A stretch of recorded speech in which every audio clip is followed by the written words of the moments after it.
नमस्कार साथियों। आज हम कक्षा 9वीं की जो अर्थशास्त्र बुक है उसमें से पार्ट 1 पालमपुर के गांव की कहानी में अपलोड कर चुका हूं। आज दूसरा पार्ट 2 संसाधन के रूप में लोग पार्ट को हम समझेंगे, इसके महत्वपूर्ण प्रश्नोत्तर को जानेंगे।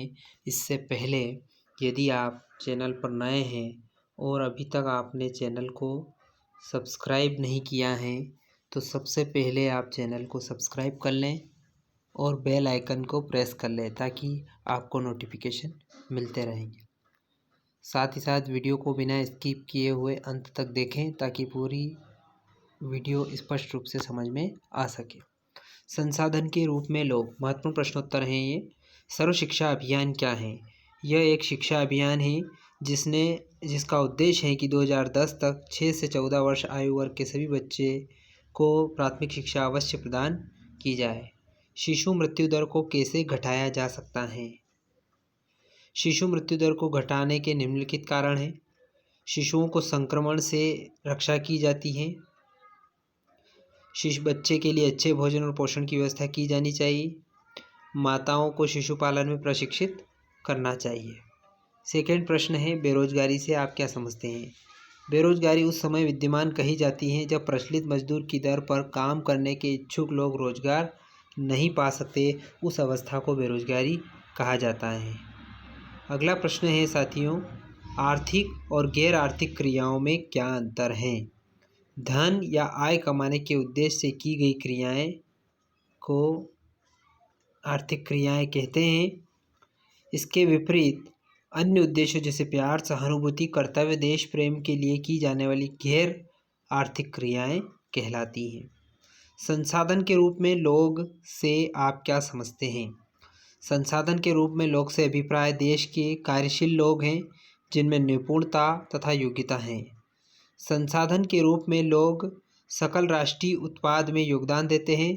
संसाधन के रूप में लोग एक बड़ी जनसंख्या का सकारात्मक पक्ष है जिसका प्राय अवहेलना की जाती है।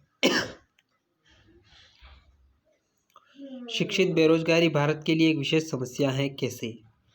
भारत में हर वर्ष 5 लाख युवक रोजगार की तलाश में निकलते हैं, जबकि भारत में रोजगार के अवसर निम्न हैं, जिससे प्रतिवर्ष लाखों शिक्षित बेरोजगार की संख्या निरंतर वृद्धि होती चली जा रही है। अतः शिक्षित बेरोजगार की संख्या में बेहताशा वृद्धि एक समस्या है।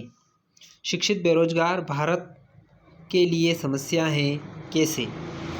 भारत में हर वर्ष 5 लाख युवक रोजगार की तलाश में निकलते हैं, जबकि भारत में रोजगार के अवसर निम्न हैं, जिससे प्रतिवर्ष लाखों शिक्षित बेरोजगारी की संख्या में निरंतर वृद्धि होती जा रही है। अतः शिक्षित बेरोजगार की संख्या में बेहताशा वृद्धि एक समस्या है। किस पूंजी को आप सबसे अच्छी मानते हैं? भूमि, श्रम, भौतिक पूंजी और मानव पूंजी। मानव पूंजी सबसे अच्छी पूंजी, क्योंकि यह पूंजी लोगों की भौतिक क्षमता, निपुणता, ज्ञान आदि जो उसे और अधिक उत्पादन में सहायक करते हैं। यह पूंजी श्रम, भूमि, भौतिक पूंजी से भी श्रेष्ठ है। इस पूंजी के बिना अन्य पूंजियां व्यर्थ हैं। प्रच्छन्न और मौसमी बेरोजगार में क्या अंतर है? प्रच्छन्न बेरोजगार वह बेरोजगार हैं जहां उन्हें काम तो मिलता है परंतु उन्हें प्रच्छन्न रूप से काम पर रखा जाता है। उनकी आवश्यकता न के बराबर होता है। ऐसा प्राय कृषिगत कार्य में होता है। यदि इस व्यक्ति को हटा दिया जाए तो खेती की उत्पादकता में कोई कमी नहीं आती। इसके विपरीत मौसमी बेरोजगार तब होता है जब लोग वर्ष में कुछ महीनों में रोजगार प्राप्त नहीं कर पाते। कृषि पर आश्रित लोग प्राय इस तरह की समस्या से जूझते हैं। वर्ष में कुछ व्यस्त मौसम होता है जब बुआई, कटाई, निराई होती हैं।